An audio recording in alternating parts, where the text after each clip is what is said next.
Hi అండి, నమస్తే. నేను మీ Devika. Welcome back to my channel Aadya and Ashwath tales. Today recipe వచ్చేసి నేను కాజు మష్రూమ్ గ్రేవీ కర్రీ చేస్తున్నానండి. ఇది చాలా రెస్టారెంట్ స్టైల్ చాలా బాగుంటుంది.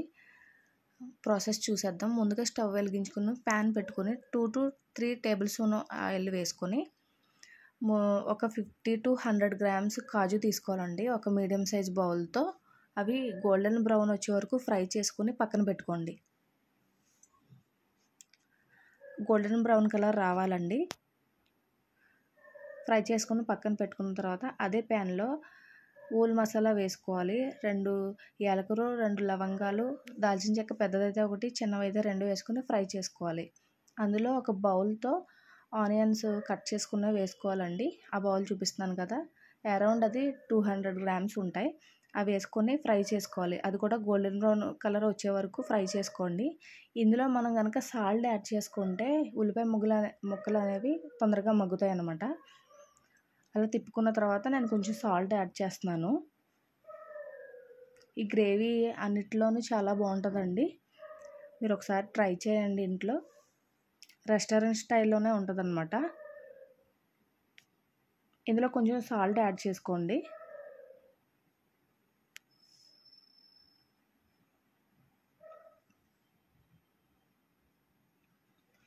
అది డార్క్ బ్రౌన్ కలర్ వచ్చే వరకు మగ్గబెట్టుకోవాలి. ఈలోపు మనం ఒక మిక్సీ జార్ తీసుకొని పేస్ట్ తయారు చేసుకుందాం. నానబెట్టుకున్న కాజు ఒక 7-8, టమాటోలు పెద్దవైతే 2, చిన్నవైతే 2 టేబుల్ స్పూన్లు పచ్చి కొబ్బరి వేసుకుని ఫైన్ పేస్ట్ కింద తయారు చేసుకోండి. ఈలోపు ఆనియన్స్ మగ్గిన తర్వాత 1 టేబుల్ స్పూను అల్లం వెల్లుల్లి పేస్ట్ వేసుకోవాలి. ఆ పచ్చివాసన పోయే వరకు ఫ్రై చేసుకోండి. పచ్చివాసన పూర్తిగా పోవాలండి. ఆనియన్లో అల్లం వెల్లుల్లి పేస్ట్ అనేది పట్టాలి. ఆ తర్వాత మనం పేస్ట్ చేసుకున్నాం కదా, ఆ పేస్ట్ అంతా అందులో వేసి అది కూడా పచ్చివాసన పోయే వరకు ఫ్రై చేసుకోండి. నూనె పైకి తేలే వరకు ఫ్రై చేసుకోండి. అప్పుడే గ్రేవీ అనేది కమ్మగా ఉంటుంది అన్నమాట. అందులోనూ మనం పచ్చి కొబ్బరి వేసాం కదా, గ్రేవీ బాగుంటుంది. ఫ్రై చేసుకొని ఆయిల్ పైకి తేలే వరకు ఫ్రై చేసుకోండి.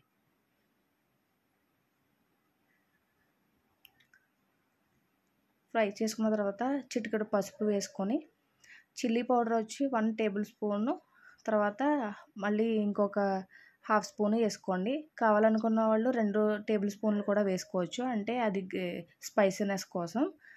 తర్వాత జీలకర్ర పౌడర్ 1/2 టేబుల్ స్పూను, ధనియాల పౌడర్ 1/2 టేబుల్ స్పూను వేసుకొని ఒకసారి కలుపుకోండి. మొత్తం నూనె పైకి తేలే వరకు ఒకసారి మొత్తం మగ్గబెట్టుకోండి.